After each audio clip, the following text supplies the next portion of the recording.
Guys welcome back to our YouTube channel. ఈరోజు వచ్చేసి ట్యాంకీలు ఎత్తుకొని ఈ 2 మందులు ఎత్తుకొని పొలంగా అయితే మళ్ళీ పూలు అయిపోయిన తర్వాత వచ్చేసాను. ఎందుకంటారా, ఇది రూబీ అండి. ఇంకొకటి వచ్చేసి క్విక్ అంట, చూపిస్తాను. క్విక్ అంట, సిగ్మా క్విక్ ప్లస్.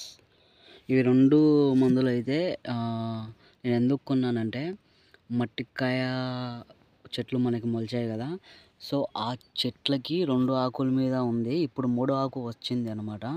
ఆ 2 ఆకులకి అనేది పురుగు కుడతా ఉంది, అంటే తినేస్తుంది, ఆకుని బొక్కలు బొక్కలు చేస్తుంది. సో నేను 3 డేస్ శనివారం నుంచి నేను అన్ని షాపులు అయితే తిరుగుతూ ఉన్నా. రేపు వస్తుంది, ఎల్లుండి వస్తుంది అని అంటూ ఉన్నారు. రోగాల కోసం అయితే తిరుగుతూ ఉన్నా. రేపు ఎల్లుండి అని అట్లా అంటూ ఉన్నారు. బట్ ఏదైతే అది అని చెప్పేసి ప్రాబ్లమ్ని క్లియర్గా నేను ఫోటో తీసుకొని ఇంకా మంచి పిక్లు ఇట్లా ఉంది అని చెప్పేసి నేను షాప్ అతనికి చూపించాను. శ్రీ వెంకటేశ్వర ఏజెన్సీస్ షాప్లో ఈ 2 మందులు కొనుక్కున్నాను నేను. ప్రాబ్లం చూపించిన తర్వాత మొలకెత్తి ఎన్ని రోజులు అవుతుంది అని అడిగాడు. 13 రోజులు అయితే అవుతుంది అని చెప్పాను. చెప్పిన తర్వాత ఈ 2 మందులు ఒక్కొక్క డబ్బి సగం సగం వేసేసి కలిపి కొట్టు, మళ్ళీ 12 రోజులకు కానీ 10 రోజులకు కానీ మళ్ళీ కలిపి కొట్టి నా దగ్గరికి రా అని చెప్పిండు.